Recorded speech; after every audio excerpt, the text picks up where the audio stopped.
the honours. Good morning, everybody. Great to be back in Scotland. First reason I came was for the Glenrothes by-election, the local by-election, and as you will have noticed, at successive by-elections since July 2024, Reform UK Scotland has been performing better week after week after week. Lots of good seconds, and now we're beginning to win some of these by-elections, and we're fighting very hard in this one running up to next Thursday. One of the promises that I made as leader of Reform the morning after the general election is that I would professionalise the party. We had in London this weekend 100 of our vetted candidates for the Scottish Parliament elections who spent a whole day going through intensive media training, being asked questions, being cross-questioned, being really put through their paces, so that we could find out, which of our candidates had the best talent, which were the best at pushing our message, and we will, over the course of the next few weeks, announce what our list of candidates is going to be for the 7th of May. We feel very confident that the list of men and women we're going to put before the Scottish electorate will represent a very, very broad cross-section of working life in Scotland, people with real experience, not many professional politicians among them, I'm pleased to say, but we're very confident we're going to put forward a really great list of people. As you know, in the opinion polls, there's been some considerable shift, and I'm increasingly of the view that these elections on May the 7th will be literally a two-horse race here in Scotland between us and the SNP. And I believe that we will be seen as the main opposition because neither the Conservative Party nor Labour Party have been able to provide genuine, real coherence to much of the damage that the SNP have done to Scotland. And I think one of the reasons for that is there are quite big internal divisions that exist within those parties. We are very united in our vision. We understand what we think has gone wrong. We're also very optimistic, both at Scottish level and at UK level, that we can provide the people the answers, the solutions to perhaps give people that missing four-letter word that we're all struggling for at the moment, namely that of hope. My last visit here, I was able to introduce onto the stage a defector from the Conservative front bench in the House of Lords. And, we don't have that many Lords in our party. And in a few minutes, we're going to have even fewer Lords in our party because the first thing I want to do today is go through a formal signing ceremony, which Malcolm and I will now do.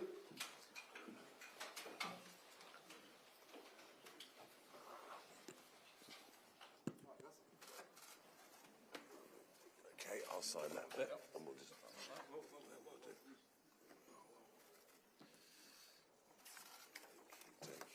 Do this big one? Yep.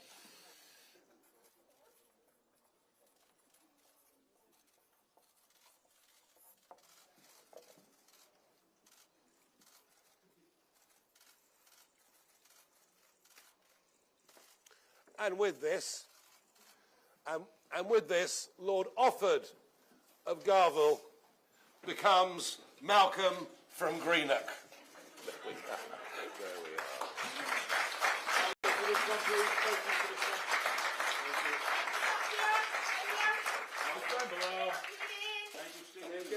This way, please, just round here for me, thank you. Sure. Thank you, lovely. Can you rotate it around just a tiny bit to us? Yes, of course. Perfect.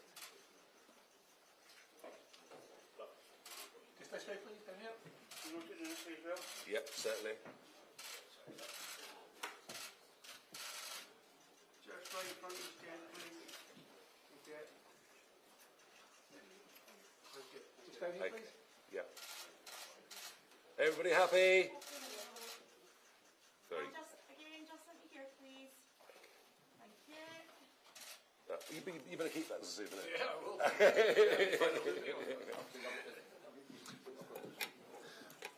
And what Malcolm Offord has done is, I believe, a very brave and principled move. After all, the House of Lords is a club for life. Subsidised lunch, sleep on the benches all afternoon, stay there until you're 94, and he's given it all up to stand for reform in the Scottish elections, Scottish Parliament elections of 2026. A brave and principled move. And with that, I have today, my main task today, I have absolutely no hesitation as leader of Reform UK to announce that from this moment, plain Malcolm Offord is leader of Reform UK Scotland. I've appointed him leader, and he will lead this party into those elections on May the 7th. As the party builds and develops its branch network, in future, positions like this will be open to elections of the members. But we are a work in progress. Time is very short, and I'm entirely confident, firstly, that I've made the right decision, and secondly, that I will carry with me the overwhelming support of our 12,000 members in Scotland. We have an enormous amount to do over the course of the next few months. I think we could even surprise ourselves with just how many votes we managed to garner in these elections. A huge chunk of the Scottish electorate are looking for something different, and they're tired of the decline this country's seen under SNP government. So, Malcolm, you've got the job. Congratulations.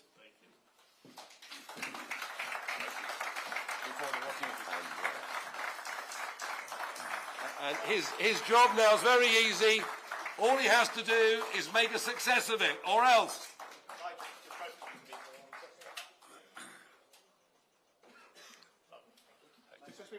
Yeah, of course.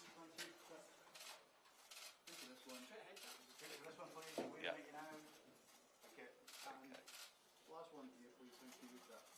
Very good. On you go.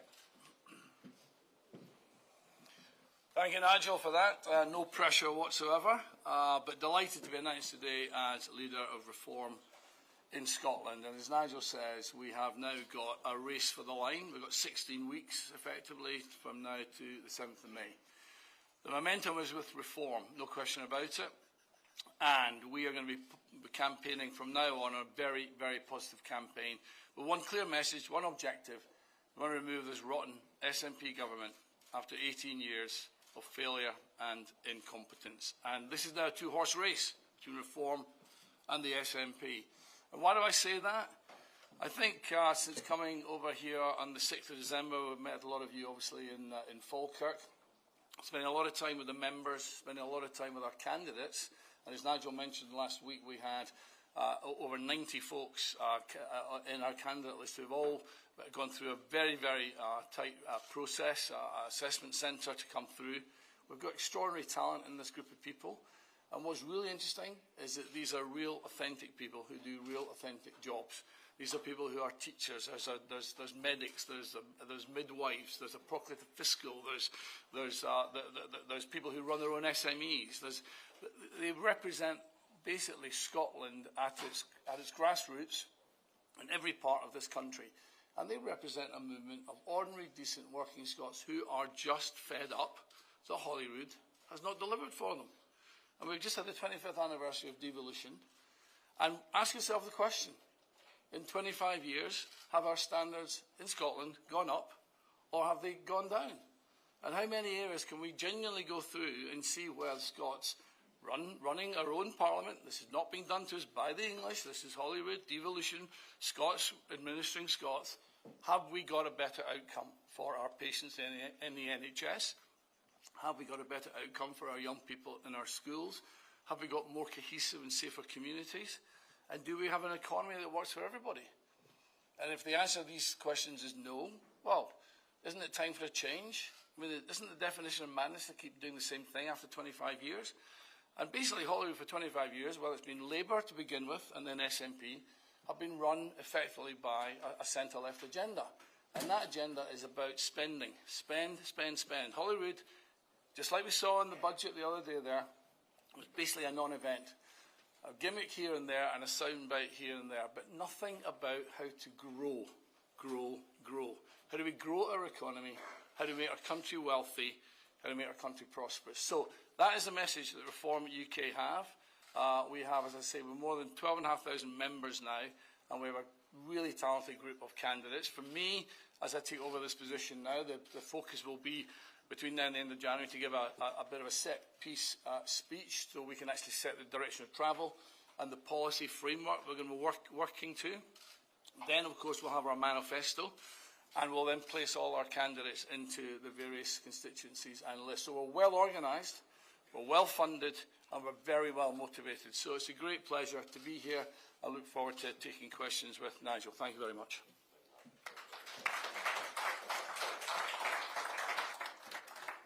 Malcolm, thank you. And I know with your professionalism, your dynamism, your experience of the real world, both in business and in politics too, that you are exactly the right man to lead this charge. We have an absolute mass of questions to get through. So let's get cracking. James Cook, BBC. Thanks very much indeed. Good morning, gentlemen. Robert Jenrick has just been sacked by Kemi Badenoch because she said there was clear evidence he was plotting to defect. Was he in talks with you to defect to Reform? I'm very surprised that this news is broken. Are you, though?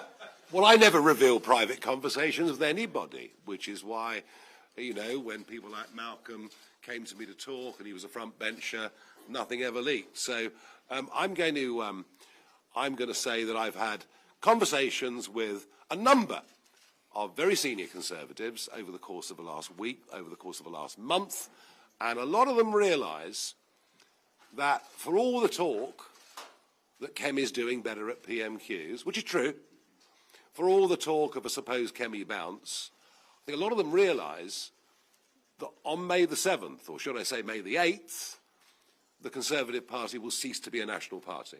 They will all be obliterated in Scotland, in Wales, in the Red Wall councils, if they're not all cancelled. We'll find out later on today about that. So there's a lot of people seriously considering their future. As far as Mr Jenrick's concerned, of course I've talked to Robert Jenrick. Was I on the verge of signing a document with him? No. But have we had conversations? Yes. So he was considering leaving the Conservatives and joining Reform UK? I think virtually every Conservative is considering leaving the Conservatives, yes. Including Mr Jenrick? I think that's been in his mind, yes. I've little doubt it's been in his mind. But I mean, you know, have we signed and sealed a deal? No. And many of those that come and talk to me result in them not coming. But then I never betray confidences or say exactly who they are. But there are a lot of people in Mr Jenrick's position who don't see a viable future for the Conservative Party. I think May the 7th is going to be a very, very big day. And frankly, many who are beginning to see parallels with what happened with the Liberal Party almost exactly 100 years ago, when they went from being a natural party of government to being a very small provincial party and have stayed mostly there for the last 100 years. Thank you very much indeed. There we are, breaking news. It's all happening, isn't it? Lindsay Bewes from BBC Scotland.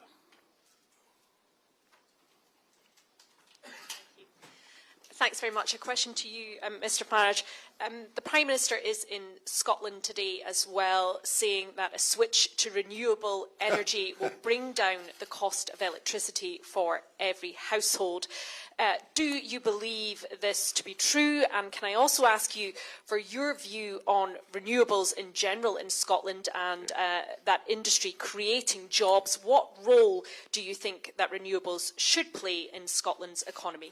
Let us be clear, the way we are doing renewables in this country at the moment is an economic act of self-harm of the most extraordinary level. We have been deindustrialising Scotland, deindustrialising England, Wales and Northern Ireland because we have the most expensive energy prices in the Western world. 4 times the price of industrial energy in America, double the price of industrial energy in France. And, you know, if you're Jim Ratcliffe running Grangemouth, actually, energy is your single biggest cost factor. Is it any wonder that he can't make it work? Yesterday, this deluded government locked in the AR7 round. they have locked it in at a strike price and with guarantees that not only is above current market rates, but guarantees this strike price to those companies for the next 20 years. The evidence is clear. The more we rely on renewables, the higher our domestic and our industrial energy prices become, and we've just locked in expensive energy for a further 20 years. It is an act of sheer stupidity. Does it create a few jobs in maintaining, engineers being taken out to maintain the wind farms? Yes, it does. But if you actually look at this, who are the beneficiaries? Who are the big financial beneficiaries of yesterday's wind auction? Frankly, it's one big German company. Who are the manufacturers of those blades? Predominantly Chinese companies. And it doesn't matter how many of these turbines you put in the North Sea, there are times when this will not work.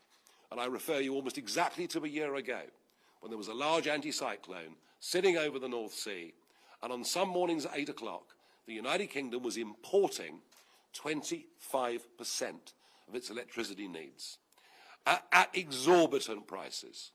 So this is crazy. This is crazy. And actually, the more wind you have, the more solar you have, the more gas you need to back it up. And here in Scotland, as a result of conservative tax policies, a vote-fast by the SNP on their energy policy and what Rachel Reeves and Starmer have done, we've basically ceased to be, effectively ceased to be a producer of gas. The whole thing is madness. Now look, I will say there are elements of renewables that can work. You can put solar panels on brand new build houses. They can be efficient. You can use a heat pump for a brand new build house, and it might be efficient.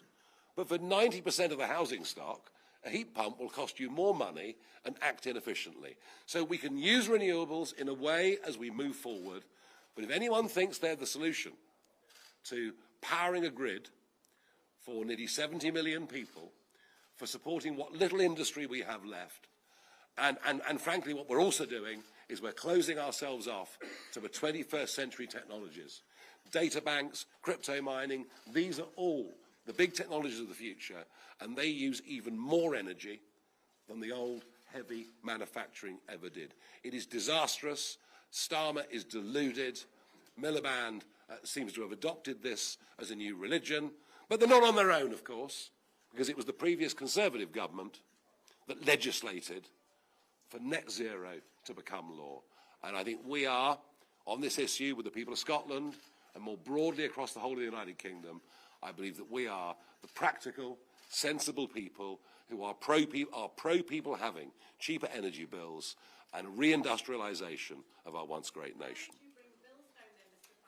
You produce your own gas. And then you'll get the answer, but gas is controlled by world markets. No, it's not. The oil price is. Gas isn't. Gas has a massive domestic element. And I'd say this to you. Q3 growth in America was 4.3%. Q3 growth in this country is 0.3%. The single biggest difference between Britain and America over the course of the last 20 years is energy policy. America has had an economic boom by extracting gas in the Midwest on a vast scale at a cheap price, and America going from being a massive importer of energy to being an exporter. Energy is absolutely the key to jobs and our industrial future. I accept there are a few jobs in renewables, but those jobs are way fewer than those they've got rid of in traditional manufacturing, let alone the potential of the 21st century. Sorry, very long answer, but I feel strongly about that. Anthony Maguire, GB News. I feel very strongly about that. Good morning. I just had a question really about the candidates that you spoke of. Now, we don't obviously have their names yet. We'll find out more in the next few weeks. But Reform UK has previously come under fire for the experience of candidates that it's put forward. Now, you've said there that the experience of these candidates for this year's election have impressed you. I just wondered if you could kind of tell us a bit more about what that experience looks like and why you think that will translate into good politicians. Well, I mean, a couple of points here. Number one, I think that too much of politics has been dominated by, frankly, by college kids. You know, kids that come out of college, work professionally in politics or media, and then become members of the Scottish Parliament, the Westminster Parliament, whatever it may be. I don't think there's enough of a breadth of people who, as Malcolm said earlier, have been nurses, teachers, doctors, entrepreneurs, business runners, whatever that may be. So we are very confident that we'll provide a widespread from across Scottish society of people that stand. And interestingly, they also come from a wide range of political backgrounds too. But many of them are coming from no political background whatsoever. They're getting involved in politics because they're really worried about the state the country's in and want to do something to help turn it around. Vetting is an issue. You know, we have to make sure our people are thoroughly vetted. There are no hidden nasties from us. We're taking that process with these candidates here in Scotland more seriously than we've ever taken it before. Doing all the DBS checks, background checks, you name it, we're doing all of that. That then leads to one potential weakness. And that potential weakness is, well, you've got to have somebody who's been in frontline politics that understands roughly how the process works. We have one existing member of the Scottish Parliament, been there for some years, understands, Graham, how the whole thing works. And we have a new leader of Reform UK Scotland who's been a front bench spokesman in the House of Lords. And I believe we have the mixture of political experience with these two guys, enthusiasm and real-world knowledge from the rest of the candidates. And we will show you those whole lists. We'll be doing a big conference to launch formally our campaign. It'll be coming in the first week of March. Thank you very much indeed. Beth Rigby, Sky News. Hello, thank you. Mr Farage, just to follow up on the issue of Robert Jenrick. Badenoch has just sacked him from her shadow cabinet, removed the whip and suspended his party membership with immediate effect. And she said, I was presented with clear, irrefutable evidence that he was plotting in secret to defect in a way designed to be as damaging as possible to his shadow cabinet colleagues and the wider Conservative Party. Mr Farage, can I ask you, were you planning to unveil him as a new star sign-in to Reform this afternoon in London, because you were due in London later today? And is he welcome to join Reform now if the Tories don't want him? Well, it sounds to me like she's panicked. Because, as you know, I am doing a press conference in London this afternoon at about 4:30. Obviously, we had the Nadeem Zahawi defection just the other day. We had the Offord defection a few weeks before that. There's been quite a long list of former Conservative MPs that have been joining us. There have been others that have tried to join that we've said, no, we don't think it'll work. So she's aware that there is that move. And so I suspect she's panicked. I suspect she's added up 2 and 2 and made 5. I can confirm, hand on heart, honestly, look you in the eye, I was not going to be unveiling Robert Jenrick at 4:30 this afternoon. As I said to your BBC colleague a moment ago, is he one of many that I've talked to about what the future might look like? Absolutely. But, you know, well, have I signed a deal with him? No. Okay, you're in talks, but Mr Farage, can I ask you, I mean, he's just been suspended from the Conservative Party for plotting to defect. I assume he's plotting to defect to Reform. Well, it could be the Lib Dems, I don't know, you know. Do you think he's a Lib Dem? No. Can you confirm you've been in talks with him? No, I confirmed that already a couple of times. Would you welcome I have him? been talking to lots of people. Do you know what? We will welcome anyone that comes to us from whatever party who is going to add to what we do.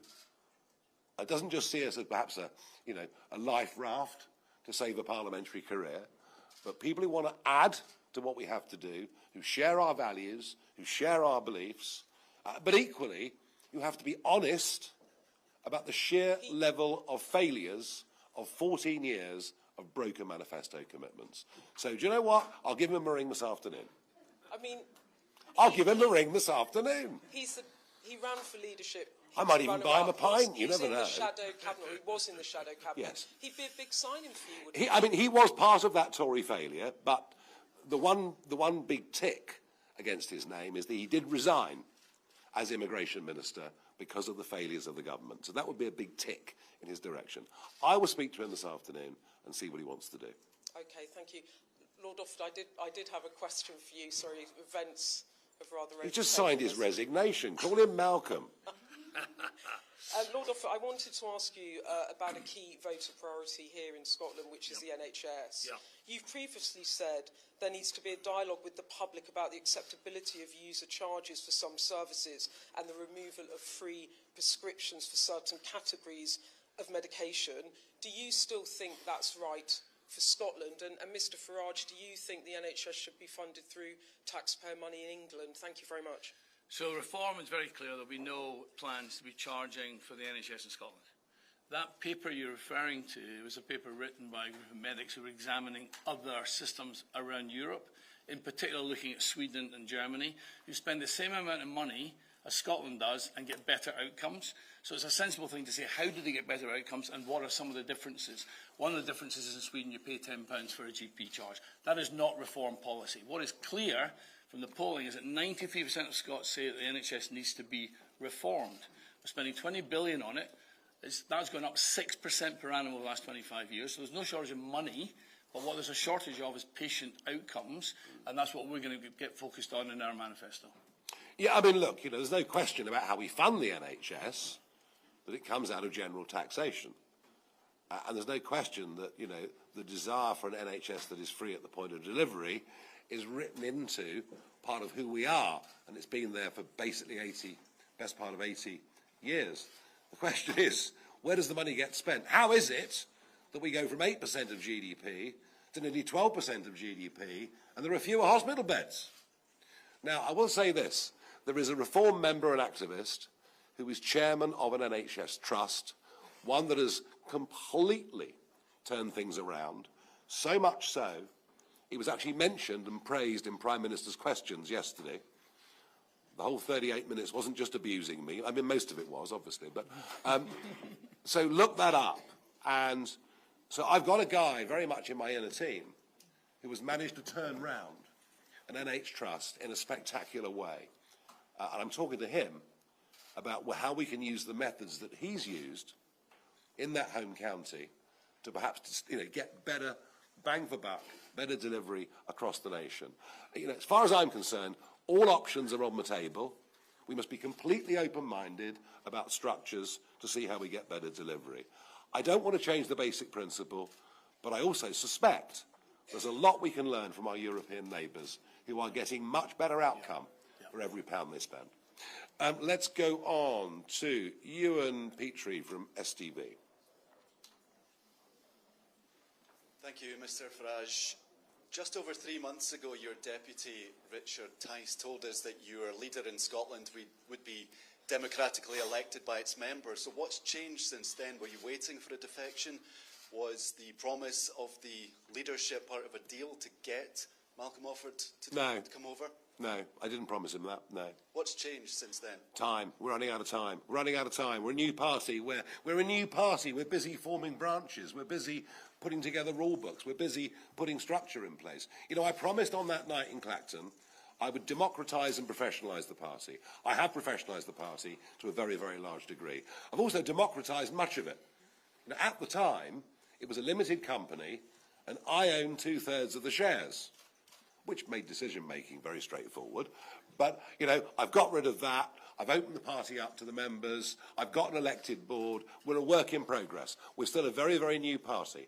And we will have elected leaders in Scotland. And we will have full, mature constituency associations choosing candidates for the Scottish Parliament, for the Westminster Parliament. All of that will come.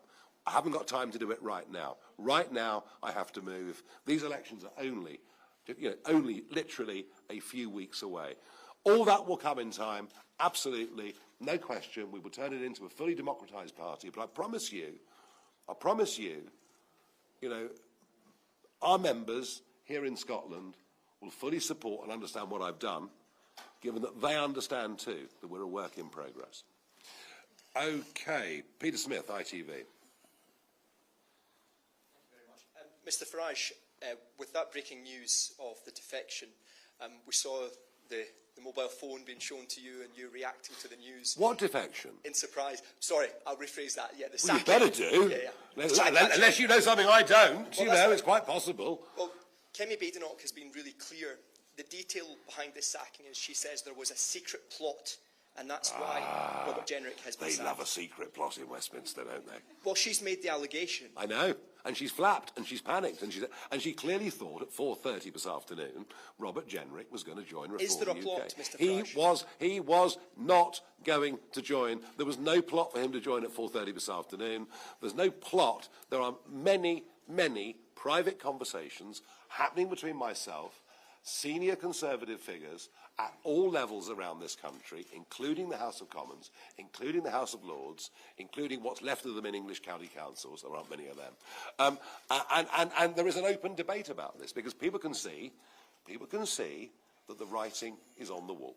Mr Farage, you've chosen your words very carefully there, saying there wasn't a plot for him to be unveiled this afternoon. There's no plot. Have there been talks? There's no plot. You say you have had talks with Robert Jenrick. I've had talks with lots of people. In the detail of those talks, have you discussed him defecting to Reform? I've discussed him giving us a massive donation. I've discussed running the London Marathon with him. I've discussed whether he thinks it's right that he would join Reform. Would it make sense for him? Wouldn't it? Of course, I've discussed those things with him and many other people. So there have been talks. You don't dispute that Robert Jenrick has been in talks with you about potentially defecting? I don't dispute. I've been in talks with lots of people about them joining. What I'm telling you, and what I'm telling Kemi, if she's watching, is that, that there's no deal being signed. Conversations been had. Ideas been kicked around the room. Nothing signed. Is the door open to Robert Jenrick if he wants to? Well, as I've said already, I'm going to give him a ring this afternoon. I might buy him a drink and see what he wants to do.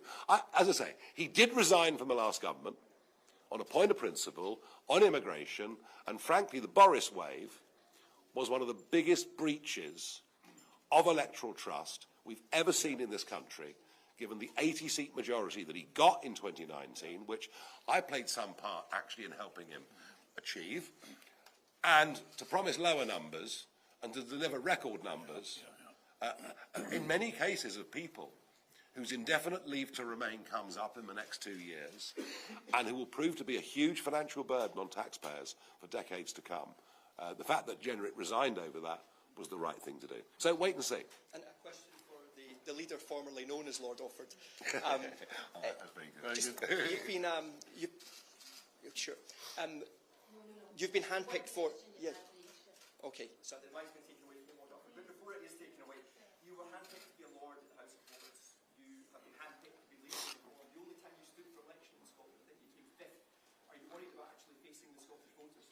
That's what I'm looking forward to doing, and they will have their vote on the 7th of May. And they will have their say. Andrew Misra from Channel 4.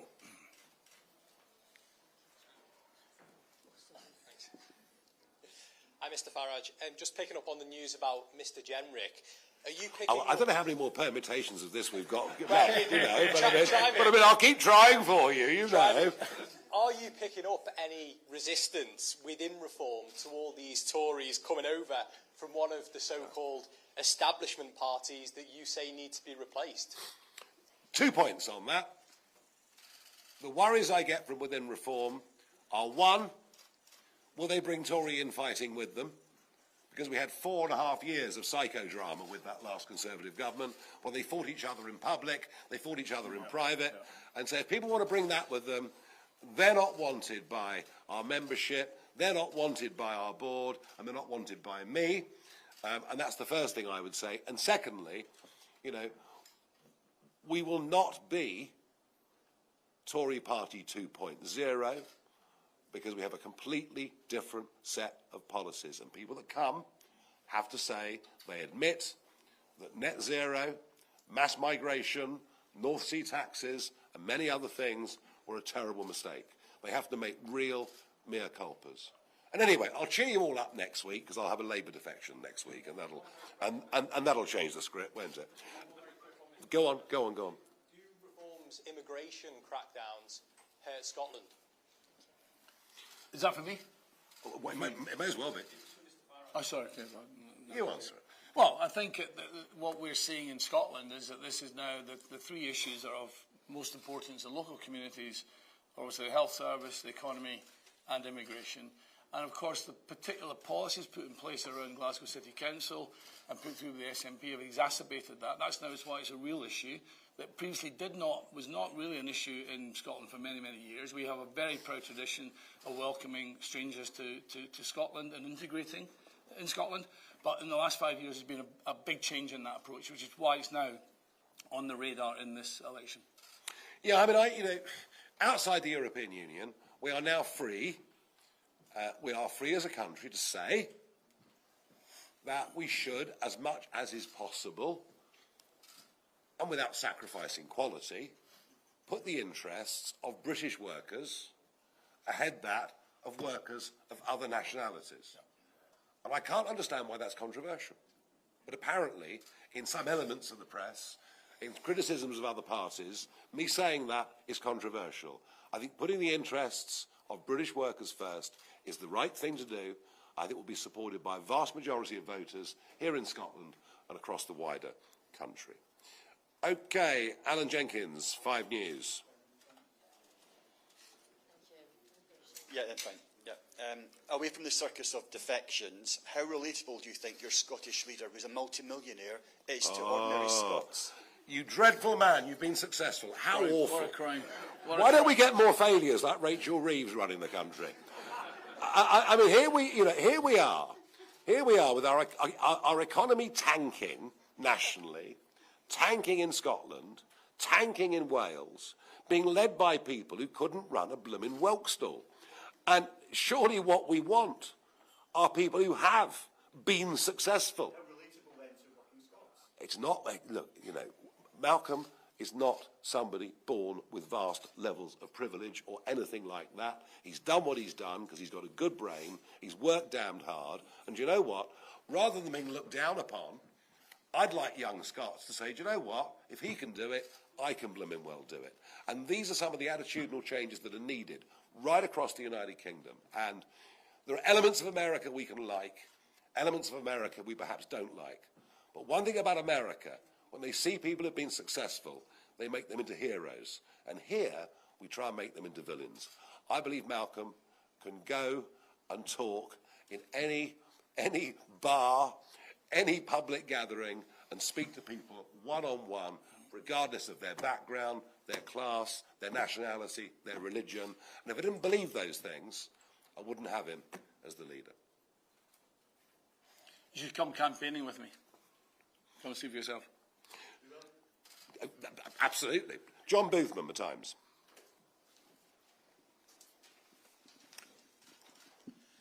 Malcolm, you've spoken on Twitter actually about how there was no policies in the Scottish budget to encourage growth. Yeah. What taxes would you cut, and would you cut welfare programmes like the child payment? So, we've done, as I said, we've done 25 years of the same experiment. 25 years. If we've got a problem, what we do is to spend money. We throw money at the problem. When the Hollywood Parliament started, our total state spending was 43% of GDP. It's now 55% of GDP.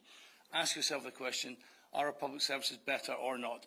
We need to grow the economy. There's many levers to pull. Tax is only one of a number of levers that needs to be pulled, and we'll put that package together to show you that basically we can grow our economy, and a growing economy is the benefit of everybody.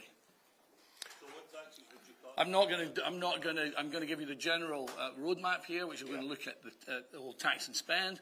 We'll look at welfare. We're going to make sure that we've got the right balance between work and welfare. We'll look at all of that. Candidates coming at the conference, first week of March, policies shortly thereafter. It will happen, all in good time, I promise you. David Walker, Scottish Daily Express.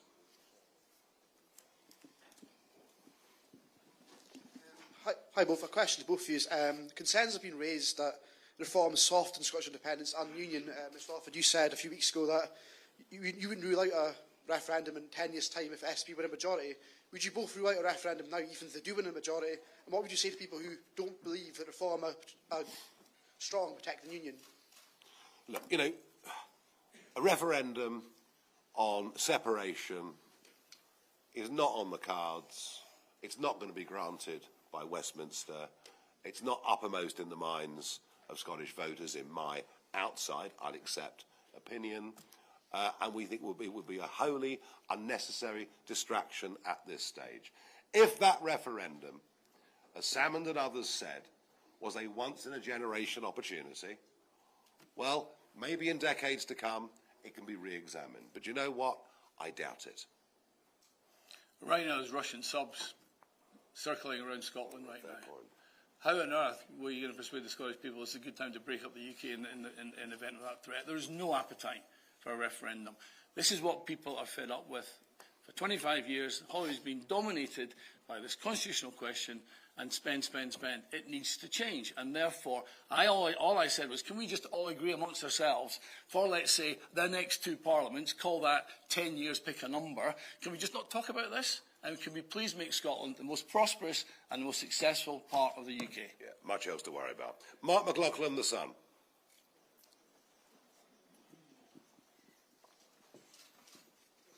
Good morning.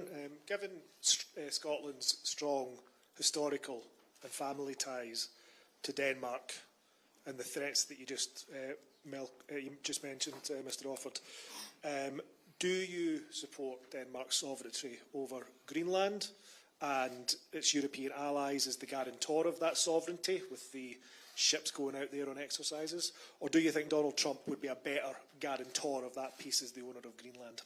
Look, you know, Donald's a friend of mine. I think it's a great thing that he's done, getting rid of Maduro. I very much hope he comes to the aid of those protesting for their freedom in Iran. I really, really hope he does. Anything's better than this ghastly theocratic regime.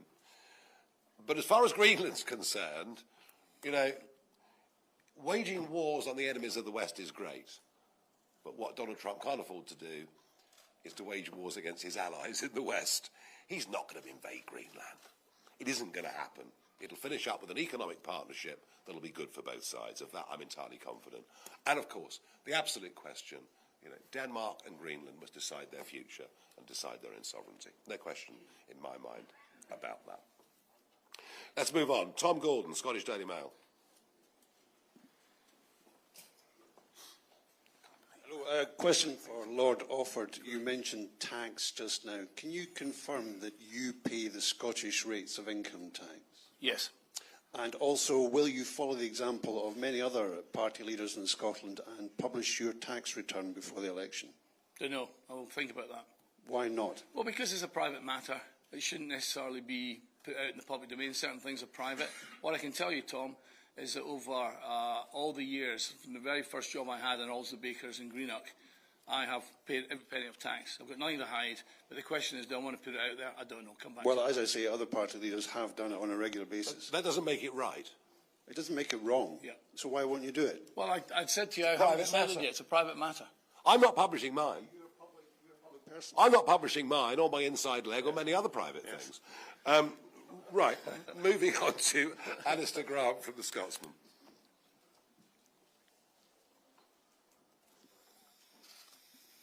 Hi there, thanks very much. A question for Malcolm. You've obviously announced your wish to resign from the Lords.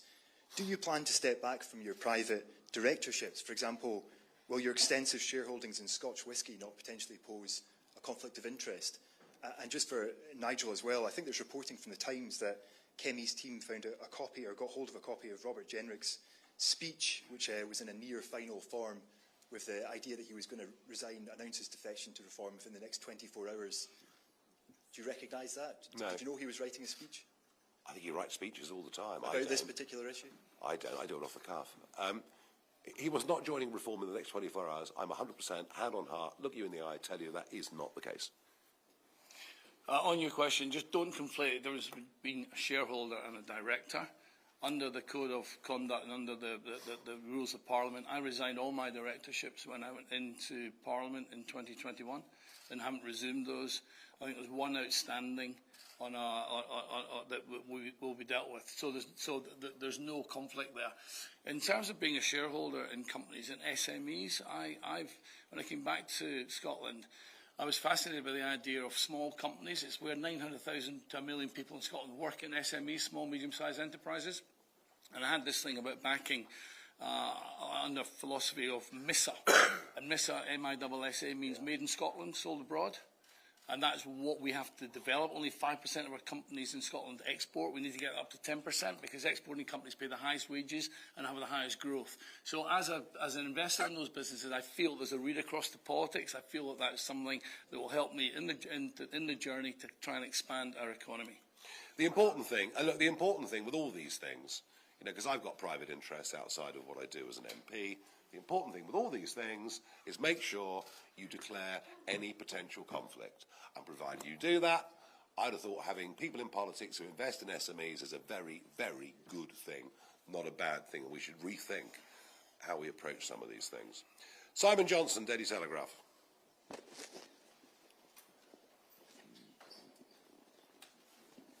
Thank you, Mr. Farage.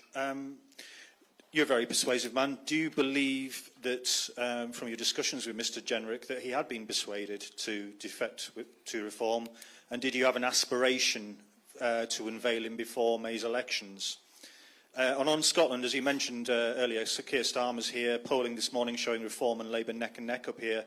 Do you think Keir Starmer's presence in Scotland is helpful to you, given his unpopularity north of the border? Enormously. We'll provide him with free travel, if you like. There'll be absolutely no problem at all. And a quick question for Lord Offord, or Malcolm rather. You've resigned from the House of Lords, but according to the House of Lords Library, you can't actually give up a life peerage. So technically you still are Lord Offord, isn't that correct? So I've tried to send it back in the post, but it came back, it returned to sender. Apparently the peerage is given by the monarch, and it's very presumptuous to think that the monarch will accept it back. But there is a way of doing it through an Act of Parliament, but that was last used in 1917. Yeah. So it's a retirement. It's a retirement from the House of Lords. He can't go to the House of Lords. He can't sign on for the daily rate. He can't get the subsidised lunch, and he can't sleep on the benches in the afternoon. And he will not be using the title, even though, as he says, it would be impolite to send it back to King Charles. And do you believe you persuaded Mr. Jenrick during the talks? I don't know. I don't know. I mean, like every deal in business, every deal in politics, it's never done until it's done, and the I's are dotted and the T's are crossed. And did you have an aspiration to invade him before the election, before May's elections? Oh, if people want to come to us, they need to come before May the 7th. Because if they come after May the 7th, they themselves will probably look like damaged goods. And that's a message that goes out more broadly. Thank you very much indeed. Craig Patton, Press Association.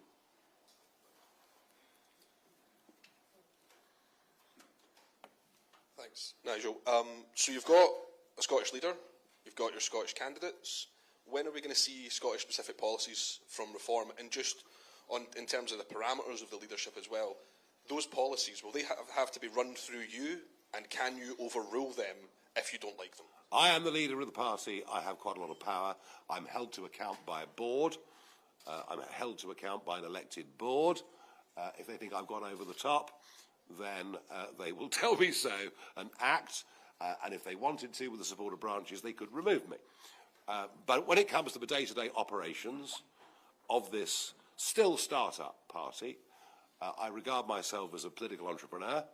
I regard myself as the chief executive officer of what is effectively a company that we're growing from a small to a medium to a big company. And yes, I have a very high degree of overall operational control and final decision-making. Yes, I do. But do I think that Malcolm's and the team are going to come up with stuff that I disagree with? No. Why? Because we've talked about most of this already. So I'm entirely confident that process will be smooth. I repeat what I said earlier, unveiling of the candidates, first week of March, policies, campaign stages, weeks to come, immediately thereafter. You will not have to wait long, I absolutely promise you. I am the party, I am the ultimate party leader, yes. Yes. Yes. Maybe if some other parties had a bit more discipline within them, they wouldn't be being quite the mess they are. Sean O'Neill from the Courier. question for Nigel. John Swinney has said he will consider buffer zones outside of hotels that house migrants after protesters entered one in Perth. There's also been arrests at protests in Dundee recently. Are you concerned about the tone these protests are taking, its effect on residents within the hotels and also in the local communities? And do you think the possibility of buffer zones could be warranted? You know, I'm concerned. I'm concerned that these people who come into Britain illegally are here anyway. None of them should be here. Not a single one of them should be here. And certainly when it comes to undocumented young males, none of them should be free to roam the streets. And you can see from Epping onwards, you know, there's just too many individual acts of behaviour that cause outrage and offence within the communities. And neither do I support opposition to this turning violent in any way at all. So if there has to be a buffer zone, there has to be a buffer zone. But frankly, I think we're asking the wrong question. This shouldn't be happening. And we know, of course, Glasgow now is the UK's capital for people that have come to Britain illegally. And I think it's something that voters are rightly very, very concerned about. Interestingly, this scores very highly with people who've legally come to Britain in the last 20 years, who say we went through the hoops, we did everything, we've paid everything, and yet we now see people walking in and jumping above us on everything. So I'm afraid it's an issue that won't go away. Smash the Gangs is a total failure. One in, one out, a complete farce. The problem will continue. Andrew Learmouth from the Herald. Thanks, Nigel. In 2021, the SNP won 62 constituency seats on 48% of the vote. Poll today suggests that in 2026 they'll win 61 with 34% of the vote. That's because the opposition is fractured. So really a vote for reform is a vote to keep the SNP in government, isn't it? And if I may, you talked about the 100 candidates that you've been putting through their paces this weekend. Does that now mean it's too late for any more defectors to get a decent spot on the list or get a decent chance of Well, Andrew, thank you for giving me the opportunity to put a free advert out right now to anybody that is sitting in Holyrood, in the Labour or Conservative parties, who thinks they might want to do better with us. If they want to get on these lists, they better get in touch, actually, within the next few days. So thank you for the opportunity to put that advert out. Look, we're a party on the up. I think, my view, if we get this campaign right, and if we push on in the polls, and if Labour voters and Conservative voters see that we are the only party in a two-horse race that can provide credible opposition to the SNP, then you might see a very big shift in numbers. I'm not going to sit here and 100% predict that, but that is what we're aiming to do. We're aiming to turn this into a two-horse race where people think voting Conservative or Labour is a wasted vote. And if that happens, then you might see a very, very interesting last few weeks of this campaign. Rebecca Brady, LBC.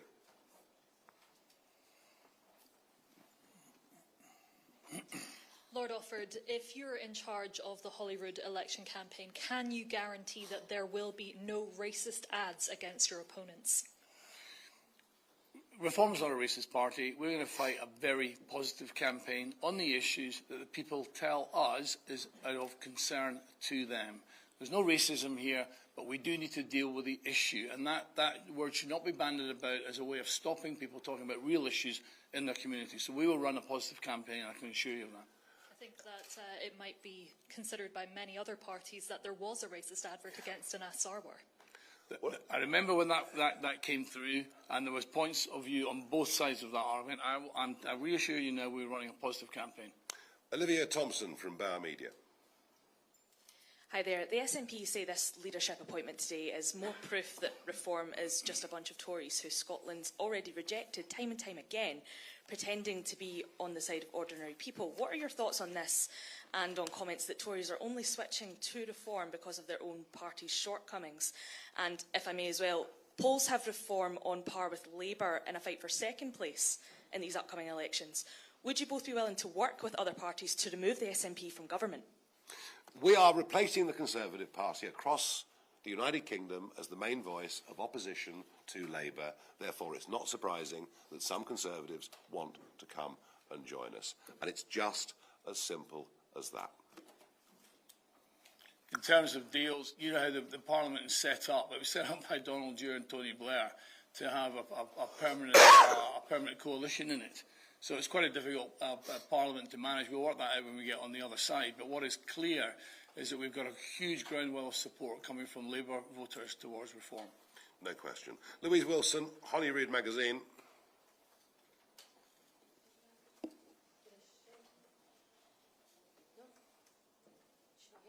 No? Not here? No problem. We'll move on. Two more left. Severin from The Guardian.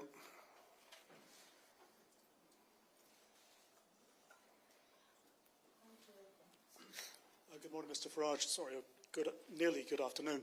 You've placed a lot of emphasis in your press conference and your remarks today on the rigour and effectiveness of your vetting. Is that not an acceptance that in the past your vetting procedures have been very poor?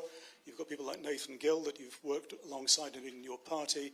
Do you now acknowledge that your vetting in the past has been very weak and insufficient? Yeah, piss poor. Piss poor. Sorry it's crude, but it's been piss poor in the past, and it won't be in the future. And nothing angers me more than all the work that I put in to this 7 days a week, being let down by people who haven't told us the truth, and we frankly haven't put enough effort in or professionalism in to find out the truth about them. So yes, I'm enormously angry that you know, many times over the years I've been thrown into political crises through no fault of my own. If it's my own fault, I can live with it. I can own it. But with things like this, it's not good enough. And I promise you that we are doing everything we can to make sure that these candidates for the Scottish Parliament are vetted and are fit and proper people to put before the electorate. Whether you agree with their views or not is a separate matter, but they're fit and proper people in every way. Last question before I run to give Robert Jenrick a call. Chris McCall of the Daily Record. Hi, good morning. I just wanted to clarify a point you made earlier, Mr Farage, to David from the Express, when you said that in a decade to come, the issue of a referendum could be reconsidered. Now, in a decade, you know, all going well for your party, you might well be in power in Westminster, so can we take that as read, that independence and another referendum, it could be on the agenda for a reform government? Look, I'm just saying to you, it's a once-in-a-generational decision.